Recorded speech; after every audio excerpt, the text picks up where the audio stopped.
Go to the store. Buy a bottle of hoisin sauce. Open the fridge. Oh no, I have a bottle of hoisin sauce. Go to the store. Buy a bottle of hoisin sauce. Open the fridge. Oh no, I already have a bottle of hoisin sauce. Go to the store. Buy a bottle of hoisin sauce. Open the fridge. Oh no, I've already got a bottle of hoisin.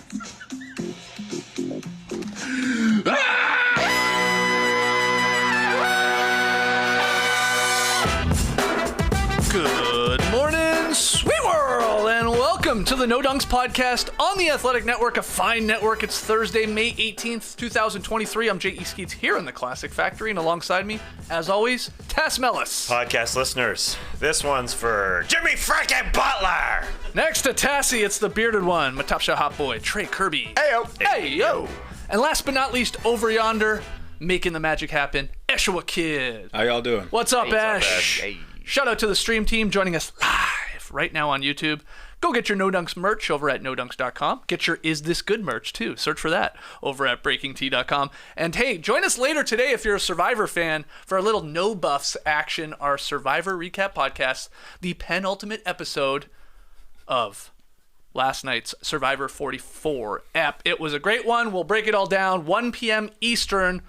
No Buffs has its own YouTube feed and its own podcast feed. So go subscribe to that. We got lots to talk about. Once again here, the NBA always delivers. And we had another great game. Game 1 of the Eastern Conference Finals. Jimmy Frickin Butler, you said it, Tass, scores 35 as the Heat rally to beat the Celtics 123-116 to take, once again, the 1-0 lead in a series. The third time this playoffs where the Heat went in and won on the road in Game 1. And the Celtics love giving away a game There's one. that That's too. what they do. That's how they roll. Absolutely love it. But you can do it against the Hawks. You can do it against the Sixers. I'm not sure you can do it against the Miami Heat. We're calling this the Jimmy Butler game, but he's got a better one in him, I think, in terms of scoring. I mean, this was a game where he was just setting up everybody, everything going through him. You had 5 other guys with multiple threes on this team. Yeah. And that's all Jimmy. Gabe, 3 threes. Max, 3 threes. Caleb Martin, Kyle Lowry, 3 threes apiece. Kevin Love, a couple threes as well. Max, a big start to that third quarter where they scored 46 frickin' points. But Gabe and Max. Gabe and Max, the Mad Max call from Reggie Miller. I know we all get caught in giving people nicknames, but Max Strus does not deserve a Mad Max by any means. But I do say everything kind of went through Jimmy, but Max Strus created a big 3 to start that rally on his own. Just crossover, big 3. But I think, this was the perfect Heat game in that he was setting everybody up, and there was a combination of him setting everybody up and the Celtics making mistakes. Couple minutes left in the fourth quarter. Marcus Smart pulled a Jaylen Brown from last series where Jaylen Brown left the strong side corner and Jimmy James Harden hit that 3. Marcus Smart did the exact same thing, leaving Caleb Martin in the corner, and it goes from a 4-point game to a 7-point game. More mistakes on the Celtics side with Jason Tatum turning the ball over 3 times basically in the last few minutes of the game. So it's a combination of Jimmy and his crew. He's just the head of the snake where he's the best player, obviously, on this team, but he'll get the MVP if they go win this thing. But everybody doing it behind him. I mean, those numbers that I just said, can they repeat all that? I mean, I don't think this is the Jimmy game, really. I think this is the game where they all hit threes, and the Celtics got to be worried about another Jimmy game coming where he's going to score 45. The Pulse wrote this morning, Trey, there is a point where something marvelous, astonishing even, becomes the norm, and what began this postseason as an incredible effort from Jimmy Butler has become regular. He has done this multiple times now here. 35 in Game 1.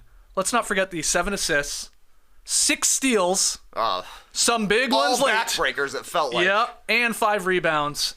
He was locked in early, Trey, I thought. Into this game. Locked in. Yeah, the layups, getting to the line, dribbling into space for the jumper, especially, when Time Lord was sort of hanging back.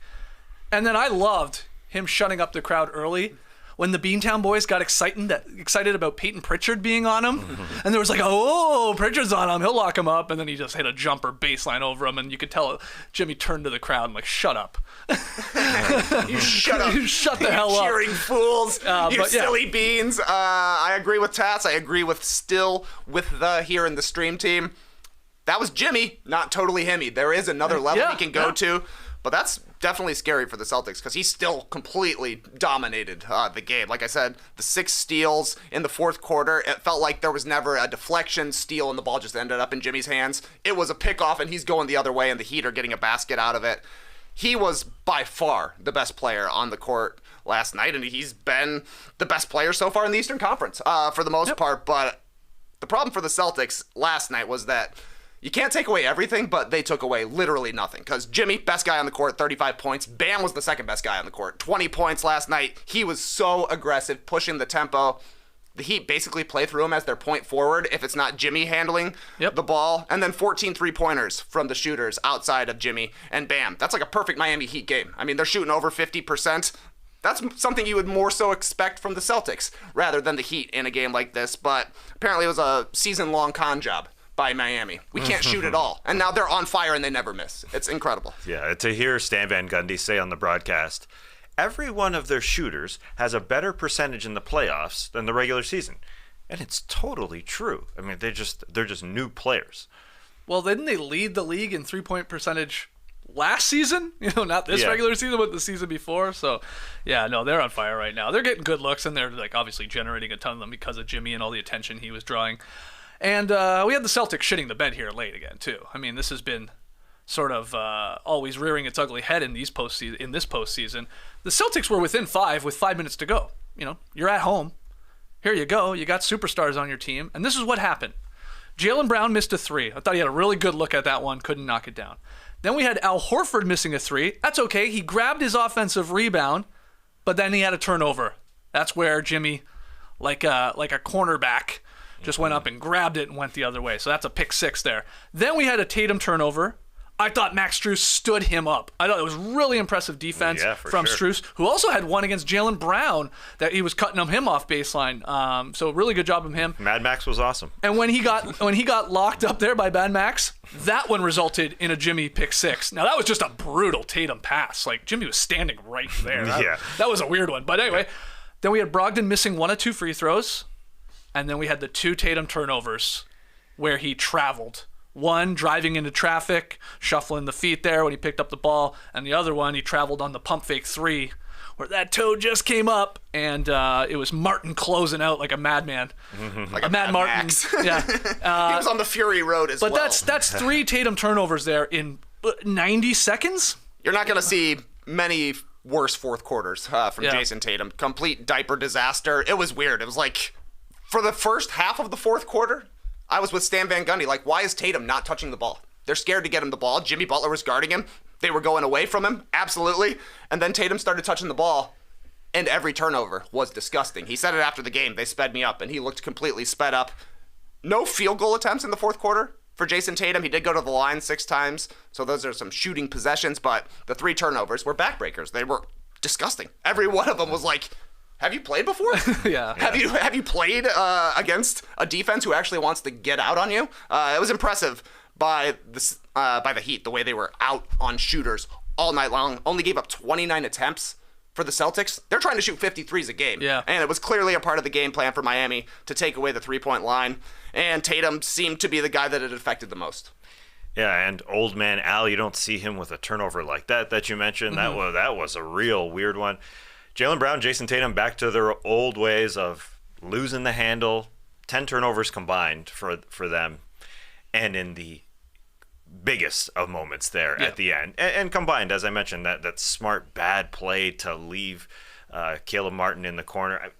You've got your Peyton Pritchards, you got your Derek Whites, who Jimmy Butler likes going against, but those guys should be standing up to Jimmy one-on-one. They have to, because Jimmy is going to pick you apart. As he said multiple times, and why I've sort of been, I guess, Jimmy pilled here with the idea that he wants to play the right way and past everybody. He does. You double him, he's just going to find everybody. That's what happened in this game.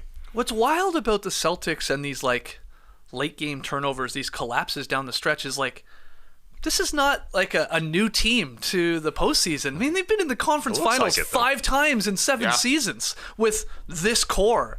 So they're not a young team unaccustomed to the bright lights. That's what's the perplexing part. And now they're 0-4 in playoff games in this postseason run. In close games, 7 points or less. I know it's usually a little smaller than that, but they don't have a great record when these games are very, very close, and a lot of it is just poor shot selection or these turnovers or backbreakers. I thought they played pretty good basketball at times in this game. I mean, in that second quarter, the Celtics ripped off that 15-3 run. They were aggressively going to the net. They were living at the paint. Al Horford had like a spin and taking it inside. It was like everybody was going. Marcus Smart had the 10 assists. He had 0 turnovers. He was throwing some crazy lobs to Robert Williams. And they were up 66-57 at the half. And then, Tass, you said it, that third quarter, it was wild. The 46 points. 46 is a lot. And it felt like they did not miss the Miami Heat. Yeah, they got hot. 46 points on 25 possessions. Boop, 1.84 points per possession, according to our man John Schumann. So you come down the floor and you're scoring basically 2 points each shot. Some of them were just scorching hot. Some of them, they come out of the locker room just believing. And big plays from just guys that didn't have incredible seasons. Kevin Love couldn't hit shots. Hit that step back 3 instead of going on a fast break. Max Strus, as I said, created his own shot. Had an incredible quarter. What did he end with? He had 13 points in that quarter. 5 shots. So guys that we're struggling to find their way. It is incredible how they've all fit in perfectly. The Joe versus Spo battle, as Jared Weiss called it. Joe Mazzulla versus Eric Spoelstra.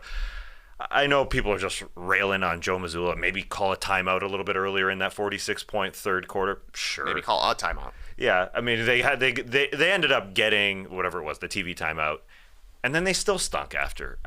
They were just... They used those timeouts to stop the momentum. The momentum was just never stopped, period.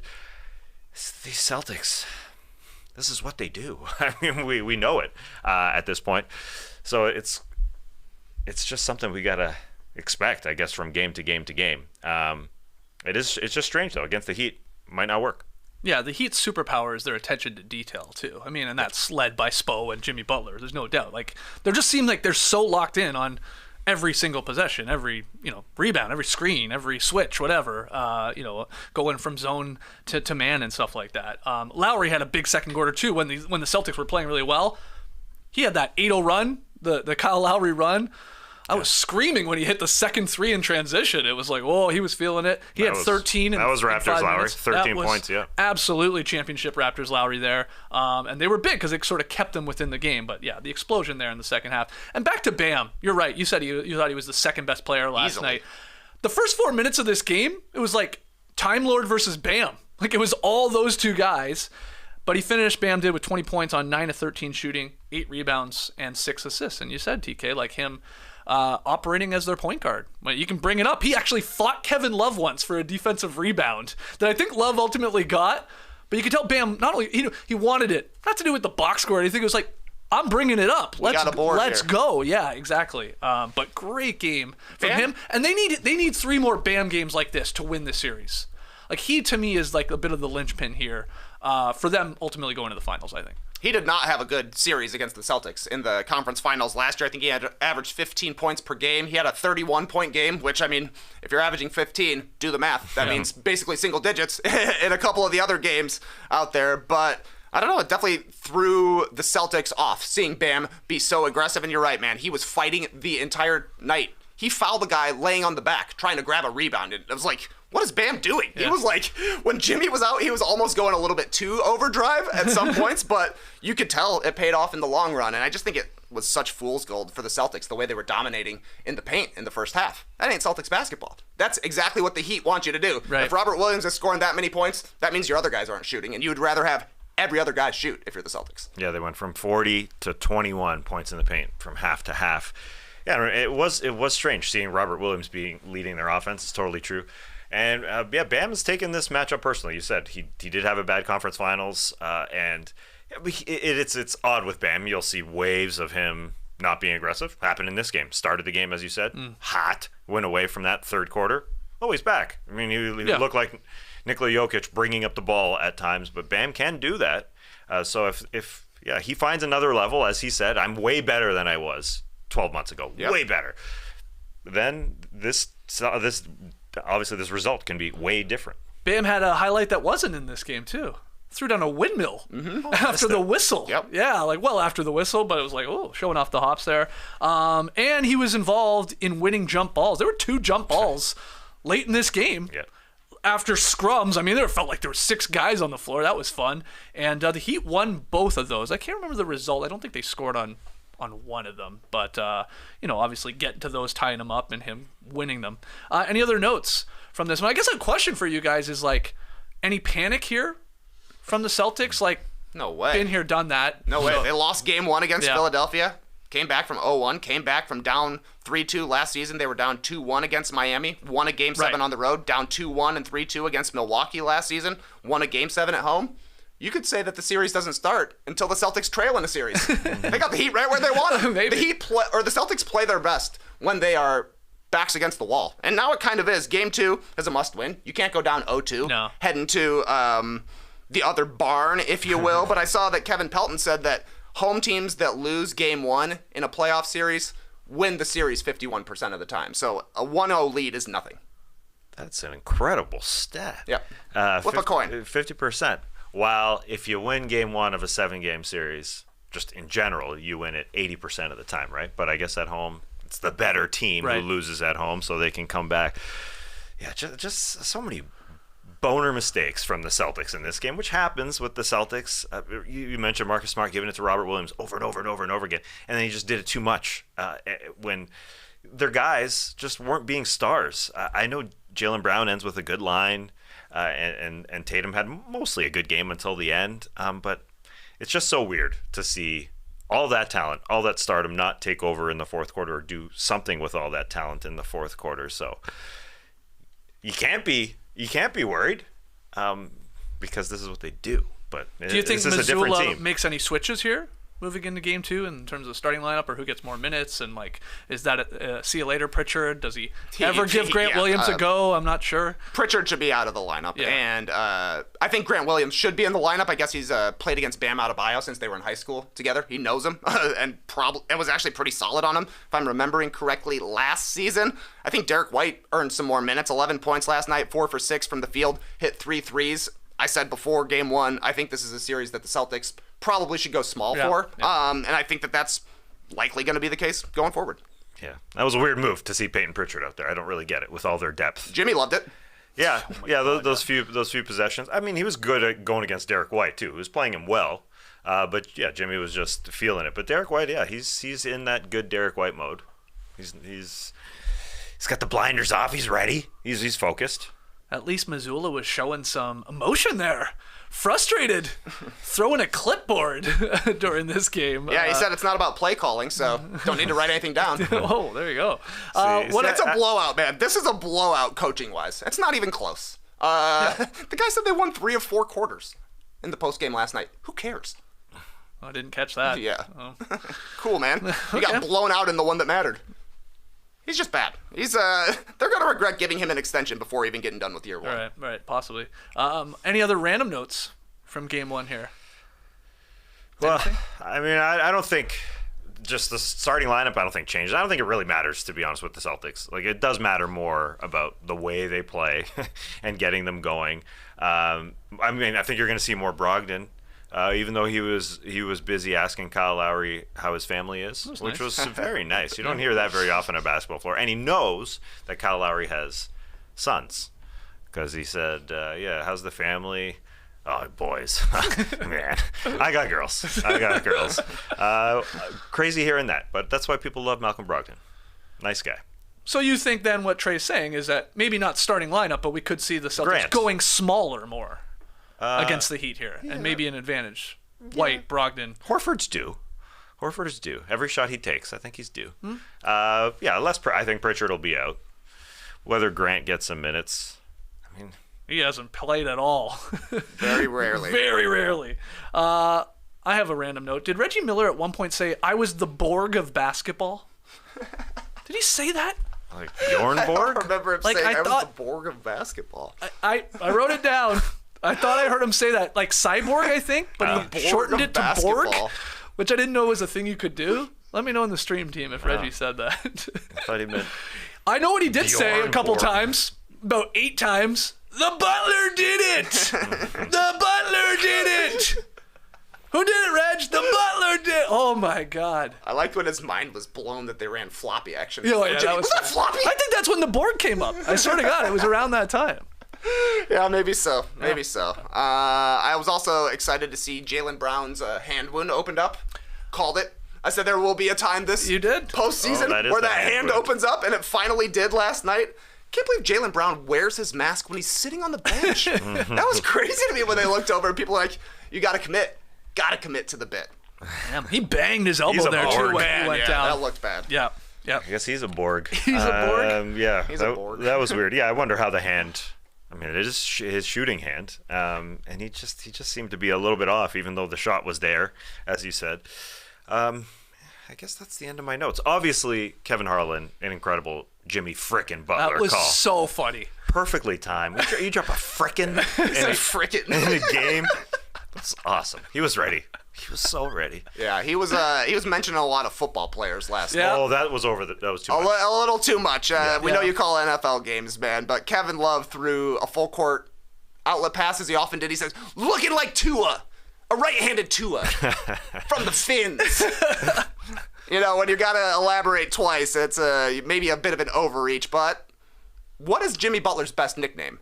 Jimmy frickin' Butler, Himmy Butler, or Jimmy Buckets? Or I love Playoff Jim. It makes me laugh Playoff so Jim? much.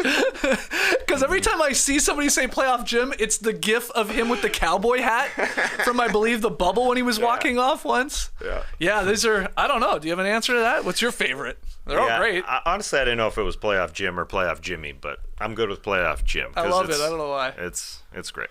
I like, man, oh man, Himmy Butler is great. But then Yeah. there's a lot, like we're putting Himmy on everybody, right? I Yeah, mean, like, it's not just his, no. unfortunately. What was the third one you said? Jimmy Buckets. Jimmy the original. Buckets. Yeah. That is the Classic. original. Yeah, I do like that too. Full name Jimmy G Buckets, and the G stands for Get. Shout out Stacey King. Man, they're all good. That's a good poll right there. Those are 4 amazing nicknames. All right, I'll get it up. Guy's amazing. It's like he's got 4 great nicknames and so many good reactions. Yeah. We're underrating Jimmy Butler. Oh man, that's fun to watch him play basketball well. The Heat Fun stuff. became just the 5th team in NBA history to open a postseason with road wins in each of their first 3 series. You got the 81 Rockets, you got the 89 Bulls, you got the 99 Knicks, which makes sense because that's what the Heat are trying to do here as an 8th seed to get to the finals. You got the 21 Hawks. I'd forgotten about them winning game 1s on the road in their first 3 series, and now you got the 23 Heat. Only the 81 Rockets and the 99 Knicks advanced to the NBA Finals, and neither of them won a chip. But yeah, making some history here, going in there, winning game 1 on the road, and that makes a lot of sense to me because you have Eric Spoelstra as your coach. You have the best coach, no doubt, in the NBA. One of the greatest coaches probably of all time when it's all said and done, even though he never had won a Coach of the Year. It's still perplexing. amazing. But like obviously having his team ready and the game plan of what they want to do against that team, their opponent, when they go into their barn. So yeah, what a win here. But we should have a hell of a series. And isn't the other thing, like after a game 1 road win, the home teams are just like continually winning game They 2? won like 17 straight or something like that. So it feels like a must-win for the Boston Celtics. Oh, yeah. But if it continues the way it's been going, they'll take care of business in their next game on Friday night. That's right. Friday night. There you go. Anything else, guys, from the Jimmy Butler 35-point performance there?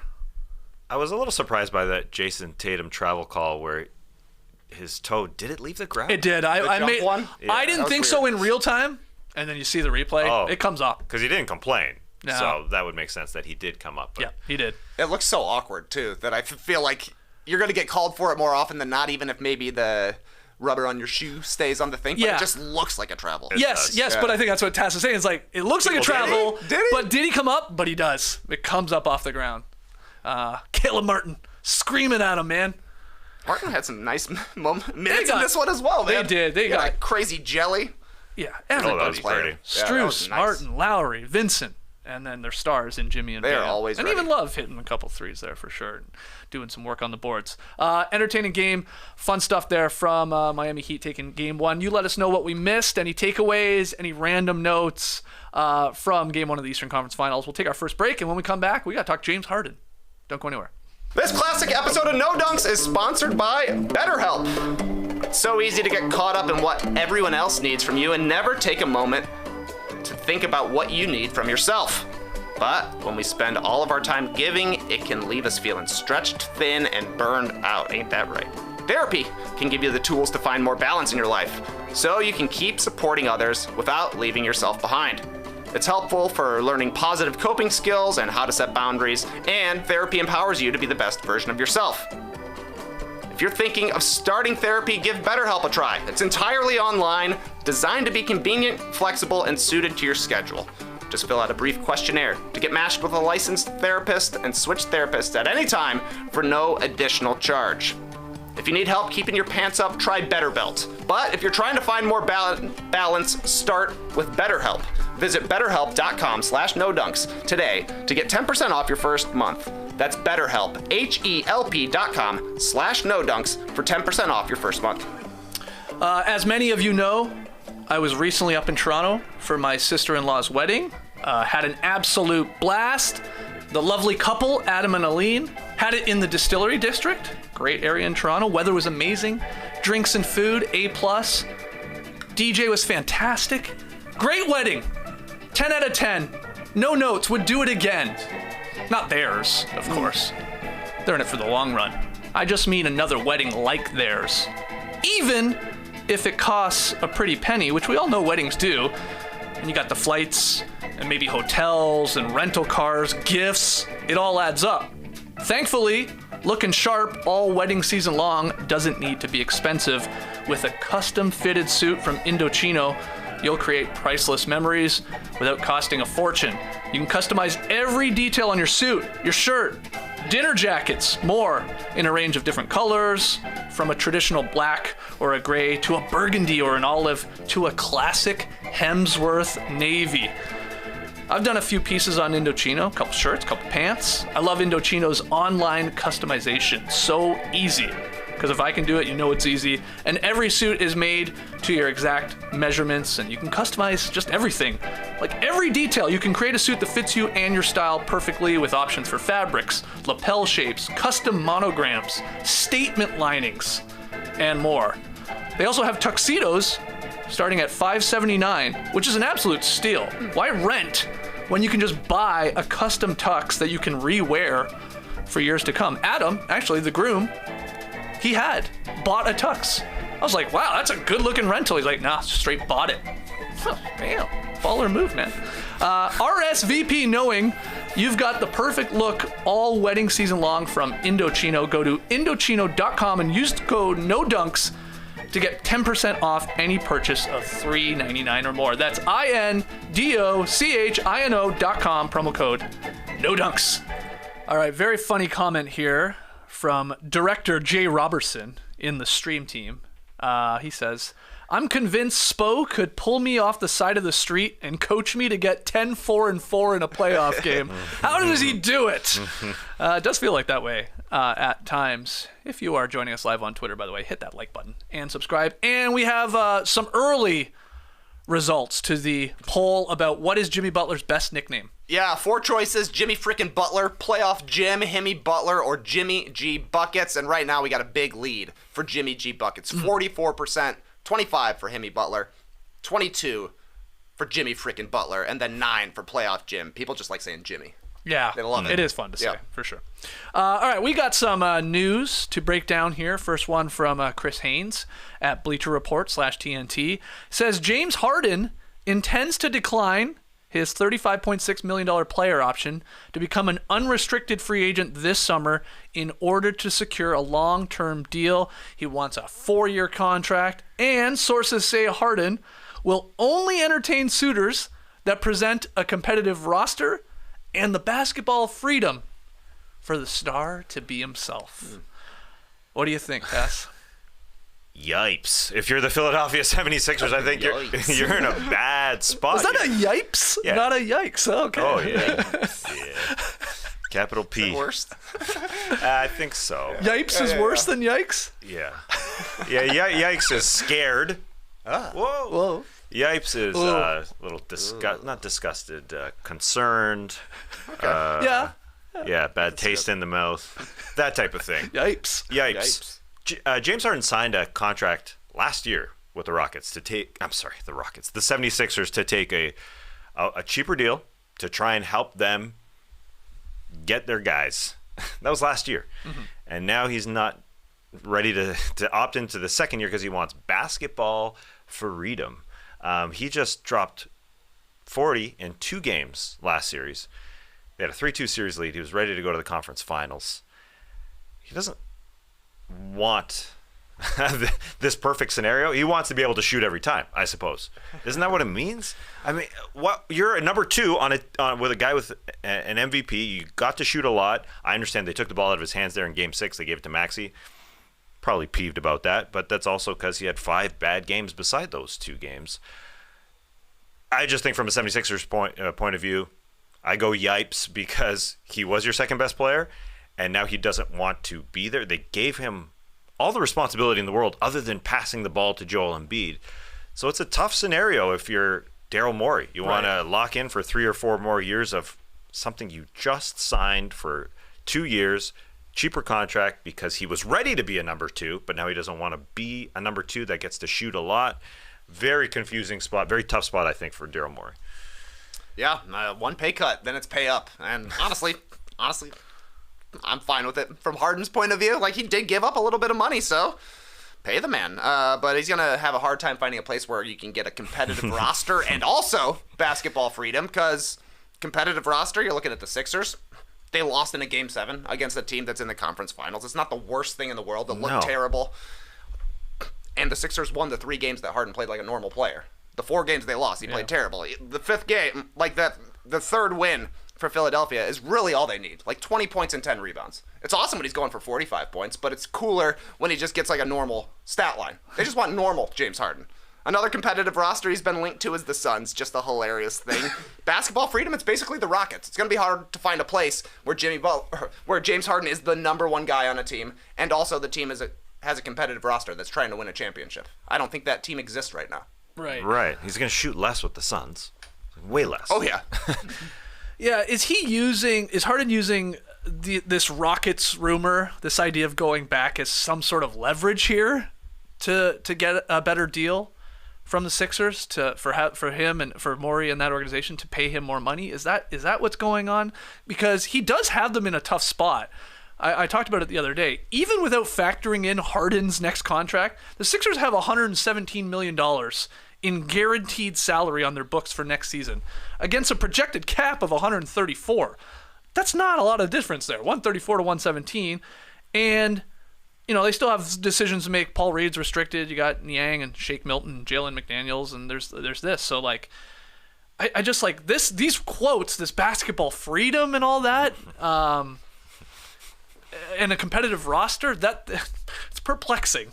No. Because sounds like an Under Armour shirt. I don't get what the term means. It doesn't make any sense to me. And I don't know, trickle down, what it means for Tyrese Maxey, who is going to want to sign a contract extension at some point. I mean, he's still getting paid his rookie deal, the cheap money.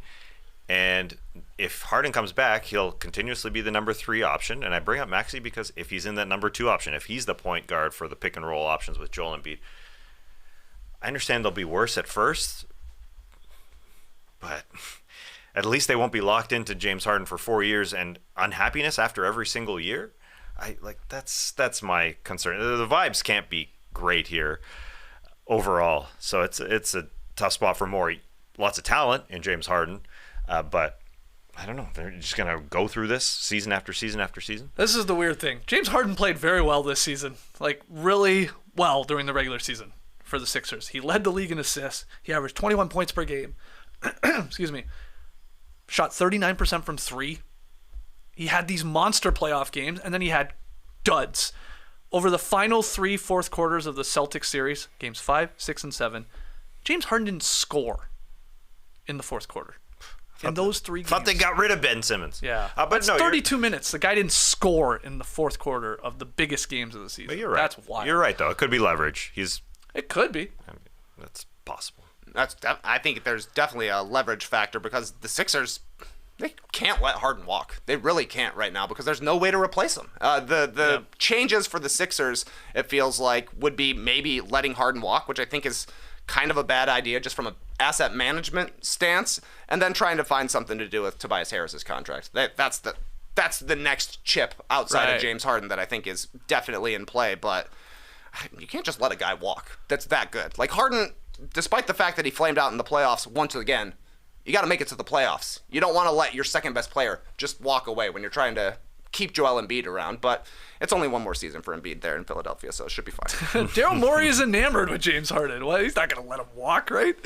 I mean, I'm sure he wants to get him once again on a better deal to help make the roster and try and put pieces around these two guys, but I think this is Harden. If we're going with Chris Haynes reporting, it's like, no. I already did that. I already gave you the deal. It helped us get, Tucker and House. Yeah. And we went out in the second round.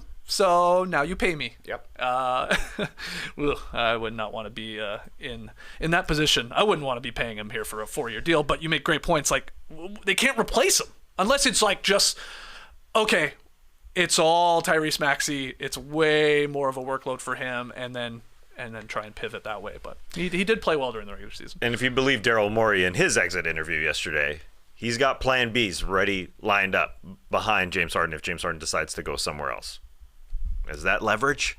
Harden has all the leverage here at this point.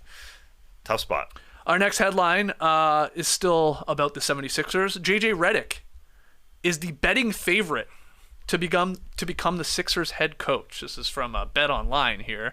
They have the odds. I think we have the graphic that our guy Jerome put together. Plus 300, Redick. The top of the leaderboard to be the Sixers' next head coach. Now we got crazy. Mike D'Antoni, Monty Williams, Nick Nurse, Jay Wright, college legend, Mike Budenholzer, and Frank Vogel down there at plus 800. There was many other names that you could put some coin on if you wanted to, but I cut it off there. Tass, you're shaking your head. Well, Bet Online just stealing money from people. I think Jay Wright's going to be the next coach of the 76ers. Let me put some money on that. It's crazy to see JJ Redick in this spot where we talked about him having an interview with the Toronto Raptors. Just seemed like him getting his name into the media circle, into the atmosphere, even more so than it is. And now he's the lead for the odds here. This is weird to me. I guess that's just where the money's going because all these other names are really, really good names, but there's just too many of them, and J.J. Redick is a different type of name. But I don't see him coaching the Sixers. Is it possible? Coach his old teammates. Yeah. That'd be great. I mean, it's a Derek Fisher, Jason Kidd kind of move, I guess. I mean, Fisher was the Knicks, not the same.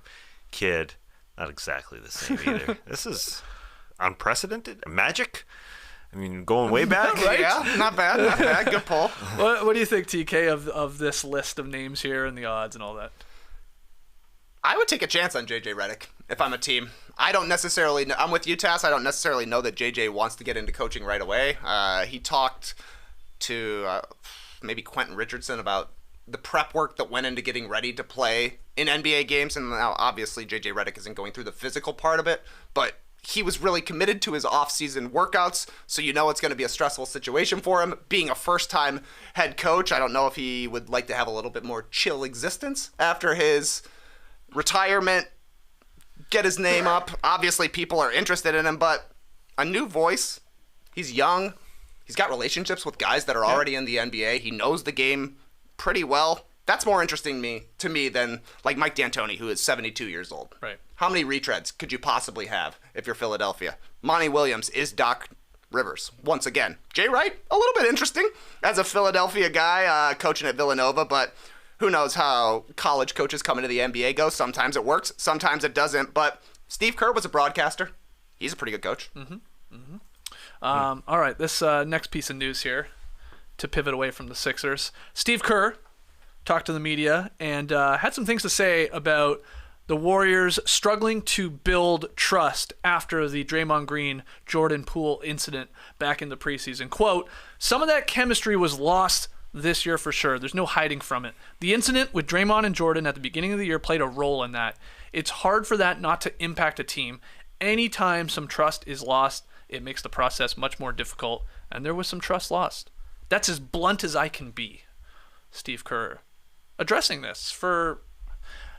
I mean, I know it came up throughout the season, but him like really like saying, yeah, this had an issue. This was an issue that we struggled with sort of all year. The way they addressed it during the season was, how the hell did that get out? They were more upset that the video was publicized. From a practice, that was leaked internally. Yeah. That's what they were upset about. And so this proves true here. This tracks because right now, looking back, he's basically saying, I'm not so much upset about Draymond Green punching Jordan Poole, but the effect that it had on our locker room, combined with it being leaked, it just hurt us. So I like the bluntness now. And I mean, it was something that we all thought at the time. I guess maybe because it wasn't talked about, we thought, well, maybe they could get over it. But, that combined with some bad habits, not building a great bench to start, that obviously proved to be a non-championship team. I'm a little more surprised with the last week guys saying like Curry, like this just wasn't a championship team. We just weren't there. I guess he knows better than the rest of us, but I was starting to believe at some point that they had the possibility of getting there.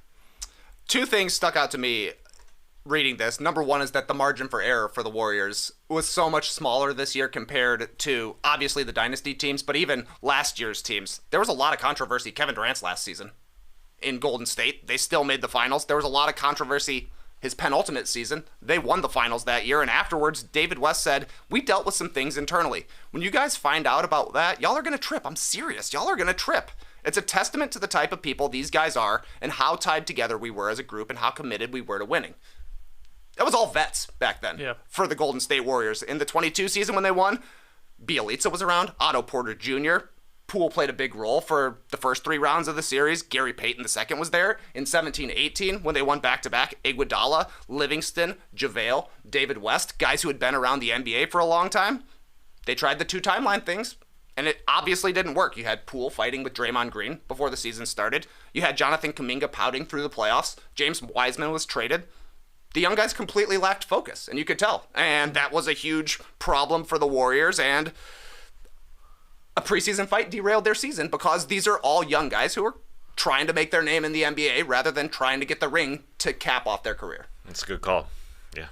They also occur, I should say, within this, media postseason conference. You talked about like Kuminga obviously needing to get better and how he didn't play him a lot in the postseason. He talked about Poole, how he was like last year. He was like one of the core 6, I think is the term Kerr was using about him, and how he struggled. Again, was that a hangover from this Draymond Green incident? Maybe a little bit. He talked about bringing Draymond back, and Draymond's talked a little bit about this. Like maybe he's not moving off of the Golden State Warriors, but the idea of rebuilding the trust. He talked about how he loves Draymond, how brutally honest you can sort of be with him. He can take a critique. Because he understands the truth and all that. And spinning off of this, there is this whole Bob Myers situation where it's feeling more and more likely that he's not going to be the GM still of the Golden State Warriors. There's no deal in place. And even Kerr was like, someone's asking him about his contract or next contract because I think he has 1 more year left as a coach. And then all these decisions I need to make. And he was like, well, we got to figure out Bob Myers first because he is the one that will make all these. Yeah, so, according to reports, effect. They're not even close on a contract between Bob Myers and the franchise. That was Steve Kerr's penultimate year on his contract? I believe it was. I just want to say penultimate because Trey... I got one in today. Seamlessly worked it in there. That's nice. Kevin Durant's penultimate season. I said it for Survivor last night. You said it for Survivor. We always say for the second last episode of a series. Yeah. But I thought that was the only way you could work it in. Trey worked it in there. It was perfect. This is our penultimate show of the week, I'd say. Yeah. It's Thursday. Geez. If you don't count no buffs, yeah. Oh, yeah. No ducks, yeah.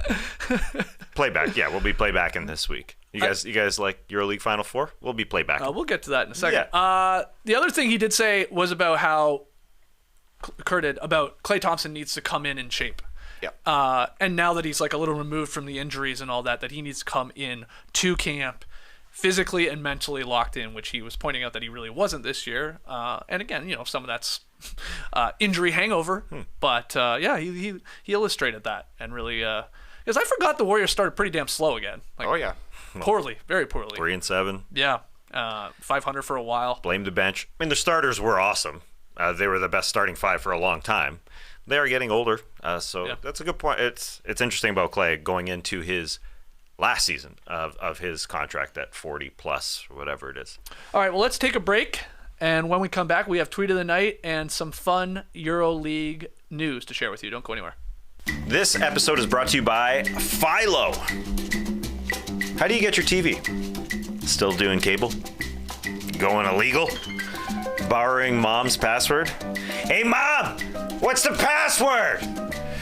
Well, Philo is a solution for your TV problems. Philo has shows, movies, and live TV for just $25 a month. No contracts, no commitments, no hassles. Just a better way to watch TV. And Philo has an unlimited DVR for 1 year. Philo also allows for multiple profiles and multiple streams. Everyone in the house can have their own saved shows and up to 3 simultaneous streams. Never fight over who gets to pick what to watch. Philo has classics like Friends, kids shows like Paw Patrol, and current bangers like Yellowstone. And Philo has more than 70 channels like VH1, AMC, HGTV, BET, the History Channel, TLC, MTV, and Vice. Watch from all your devices. Signing up is easier than beating the 76ers. Try it yourself with their 7-day free trial. Sign up today at philo.tv. That's PHILO.tv. And use promo code NODUNKS to get 50% off your first month. All right, well, it looks like Jimmy G. Buckets is the go-to nickname for Jimmy Butler here in the playoffs. 43%, over 500 votes. The people have spoken. Though Jimmy frickin' Butler and Himmy Butler are exactly tied right now with 25%. Playoff Jim not coming through for me. That's all right. It's a seasonal nickname. That's right. That's true. All right, pumpkin spice latte of nicknames. Let's get to Tweet of the Night. Tweet of the Night. Wow. Twitter. I have got a basketball Tweet of the Night for you here. Okay? Because we sort of slipped it in yesterday talking about the draft lottery results and the Blazers jumping up and grabbing the number 3 pick. And what do they do with it? Well, at JJMaples55 _ MST had a great question. Would you rather have a core of Shaedon Sharpe, Anthony Simons, and then either Brandon Miller or Scoot Henderson plus the haul that a Damian Lillard could net you in a trade? Or would you rather have the current Blazers team plus whatever the number 3 pick gets you in a trade? That is a fun one there from Jason. What do you think, TK? What would you rather have? I know it's tough because it's like, what are you getting for the number 3 pick? What are you getting for the number 3 pick? And then we have an idea what a Dame package would get you if we look at all these other, star players and the haul of picks and some decent players that return to your team. What do you think? I don't want either, to be quite honest. I want Damian Lillard. I ain't trading Damian Lillard. If I'm Joe Cronin, I don't want to be the guy that sends away the best player in 3 decades from Portland. He can stay there as long as he wants, and if it goes poorly at the end, so be it. Happened to the Timberwolves. Kevin Garnett's still a legend in Minnesota. I don't know. I just have a hard time trading the franchise superstar to tank. But I also don't want Simons back. Definitely don't want Nurkic back. I would trade Sharpe if somebody's interested. They can't come back with the same team plus just trading the 3rd pick. I think they can probably get a good player for the 3rd pick, and I think that would certainly help the Blazers, but they can't come back with like a tiny backcourt. Once again, it clearly doesn't work if Nurkic is the backbone of the defense. They got to try something different. So there is a 3rd path here where Lillard stays around and they actually make some moves to improve the team. Right. Okay, so the idea maybe taking that 3rd pick, pairing it with a Simons, one of your other players, be it Sharpe, and moving that to get to get a player that could help Dame and the rest of the team. There is that option. What do you think? I'm too nostalgic too. I would struggle to trade away Dame, even though he's going to be 33 this coming season. I would be exploring every possibility of trading the number 3 pick and seeing what it gets you, and retooling.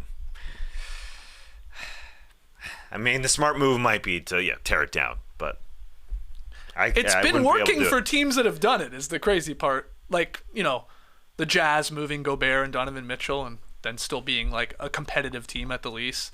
We saw what happened with the Brooklyn Nets. I know it's a little different situation, but what they got back looks really promising in Mikal Bridges and Cam Johnson and all their picks, restocking theirs.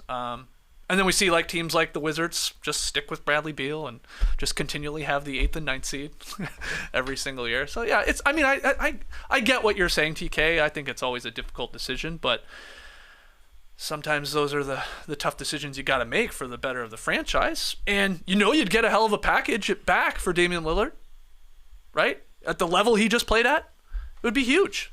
I don't know, like it's going to be obviously the 3-4 with the pick swaps and all that, and then young players, and maybe even still a solid player, to go then with your Sharp and your Simons and whatever the number 3 pick is, if it's Brandon Miller or Scoot. He'll be 33 at the start of next season. Lillard will. You think he brings back a humongous package? Yeah, I do. Like Durant style? I don't think so. Maybe not Durant style, but not much off of that. Yeah. I think that was the golden age, that last year where we saw the trade for Rudy Gobert and DeJounte Murray and Donovan Mitchell and Durant to a degree. I think it would drop off a little bit, the type of package, because it doesn't work for everybody in terms of just turning a franchise around. We saw what's going on here with the Timberwolves. So I think it would be a little bit less with Dame. Yeah, guy scored 32 points per game, 7 assists, 5 boards. I know he's getting older, but he just had like one of his best seasons ever in 60 games, or just close to 60 keep games. Him. Yeah, keep him. And then you got to completely, like Trey said, like retool around him, because this doesn't work. Especially the Simons-Lillard backcourt. That doesn't work. They tried with the Grant move. And he's a solid player, but he's not moving the needle all that much. I don't know. I guess what I'm saying is I am leaning towards the idea of like, you move Damian Lillard right now, because if you wait 2 more years, I'll tell you what, it's only going to go down his value in terms of whatever package you're getting back. But maybe they pair it with like, there's a lot of Raptors rumors floating around. The idea of like, go get an OG with that number 3 pick. And then Siakam's name is there too with other players. So now is that a Sharp and a Simons and a pick and like that? I mean, that's the kind of rotation around Damian Lillard that would make him a winner. An OG. Those type of players. Yeah, absolutely. Yeah. Let's play ball. The AI types, around Dame for sure. Tonight, Game 2, Western Conference Finals. Just quickly here. Oh yeah. Yeah, we got basketball every night here. Yeah, buddy. Any thoughts heading into this one? Denver taking care of business in Game 1. What do you expect here from Game 2? First question is who the Lakers start. The Dennis Schroeder experience, starting small, did not work. The Nuggets beat up on the glass. In Game 1, it changed in the second half when Rui Hachimura got a bunch more minutes on Jokic and Anthony Davis was the roamer behind him.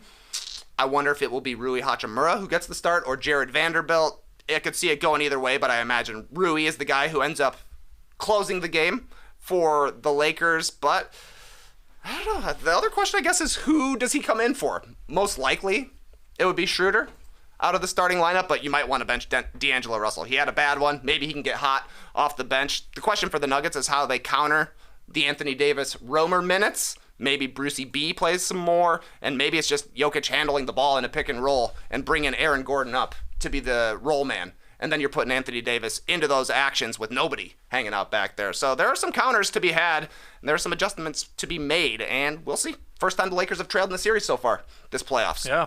Yeah, I think Darvin Ham's got to start somebody else. Whether it's for Schroeder or D'Angelo Russell, somebody bigger to try and slow down Jokic. I think that person will be on Jokic. It's not so much in the half court where they're going to slow Jokic down. That's impossible. But to slow him down, just bringing the ball up. You just can't have Jokic dribbling the ball up to his chest level and coming down and starting every play. I think you're going to get a little bit of not 94 feet, but something like 50 feet of Jared Vanderbilt on Jokic to start this game. I don't think it's going to be Rui. It could be Rui, but Trey brings up a good point. It could be Rui finishing the game, but not one guy can slow down Jokic. But if you combine those two, I think they could be the two-headed type to slow it down. Again, at half court, like just not letting Jokic pass wherever he wants to pass. And I know ignored Jared Vanderbilt on offense. The Nuggets were smart. They just let him go do whatever he wants in only his 10 minutes. But I think you win if you're the Lakers and you can make this somewhat of a half-court game. That's just the biggest thing. If you slow it down a little bit, if Jared Vanderbilt just comes in to be that 20-minute guy to slow him down at the beginning of the games, that's a huge win if they slow it down. It's just to make it a more pinpoint, less up and down game. Game 2 tonight, ESPN of the Western Conference Finals. We'll be back here tomorrow with the Drop Podcast at 10 to break it down. But then later on Friday, this is fun, guys. We're going to watch some EuroLeague Final Four action on playback. That's right. Come watch some of these games with us. We're going to go live on Friday at 2 p.m. Eastern for the second semifinal game, Barcelona versus Real Madrid, El Clasico. And then on Sunday, we'll be back on playback to watch the final. That'll be at 1 p.m. Eastern. You can watch this by signing in through ESPN3 if your TV provider has that and carries that. So you just sign in like you normally do on playback. Or you can buy a $1.99 EuroLeague Day Pass, which works for the entire weekend. So you can, in theory, watch the 2 semifinal games on Friday, the third place game on Sunday, and then the championship game on Sunday too. So it gets you the 4 games, and you just sign up for an account with the EuroLeague and then get that day pass, and then you log in that way through playback. It's like a EuroLeague option. You know what I mean? So we're going to go live for the 2 games, one of the semifinal games on Friday and then the championship game on Sunday. And I'm going to share the tweet right now with everybody in the stream team. We got some EuroLeague day passes to give away. We got 10 to 15 of these bad boys to give away. Save you that $2. So hit that tweet that I just shared in the stream team. We've tweeted it, of course, at No Dunks Inc. if you're listening to the podcast and you want a chance to win it. Very simple. Just tell us who's going to win the whole thing. I need to know. Who you got? Barcelona. I'm going Madrid. Okay. But you tell guys us. I know. You just have to interact with the tweet, and then we'll just pick randomly 10 winners and get you set up with the promo codes for the day pass. And then you can come watch with us on playback if you want to. I'll be watching Olympiacos in the first semifinal as we do our regular No Dunks tomorrow. Because it's during that same time. That's why we can't be doing that game. Okay, gotcha. So hopefully see them in the final on Sunday. Okay, so a little EuroLeague Final Four Eddie Tavares. playback. Yeah, there's some great names. Eddie on these Tavares, teams. Gershon Yabusele. That's right. Anthony Randolph, finally in his prime. I can't wait to see these old NBA guys. Yeah. Mario Hezonja, Jean and Musa. Oh man, this is just one team. It's gonna be a classic. What about this guy? Or how about this guy? Or this guy's there. Get ready to say some names in the stream team. That's right. Sergio, you crank that soldier boy. So that'll be again on Friday at 2 p.m. Eastern on playback, and then Sunday at 1 p.m. Eastern on playback. And go check out that link, the tweet, I should say, if you want to try and win a EuroLeague Day Pass. Or you can just pony up the $1.99. Pretty good deal too, to watch some great action at the end. That, by the way, is only the day pass that we're giving away, at least, for American or Canadians. Just so you know. I guess the way it's set up is how it works. All right. Let's call it there. We're back tomorrow with the Drop Podcast. We're back later today for all you Survivor sickos to recap last night's episode of Survivor 44. So join us at 1 p.m. Eastern over on No Buffs. Otherwise, Clipper Bro. You heard it here first. Have a great time. Turn up. Love you guys. Awesome. Thanks for joining us, and remember, there's no fighting in the NBA. There's also no fighting in EuroLeague. A friend of mine sent that Sergio Yule scrum sent it to me a couple months ago, and I said, that's like something that would happen in the NBA. It wasn't anything all that entertaining, right? Right. It wasn't all that big. And he said, well, it's fun talking to you, a-hole. He wanted me to say, whoa, what a fight. They fight in the EuroLeague. It was nothing. Don't go look for it. I just want to know, is it EuroLeague with a capital L or EuroLeague without one? I've seen both a million times. Sergio Yule has some L's for you. Hold this L. All right, embrace the day, people.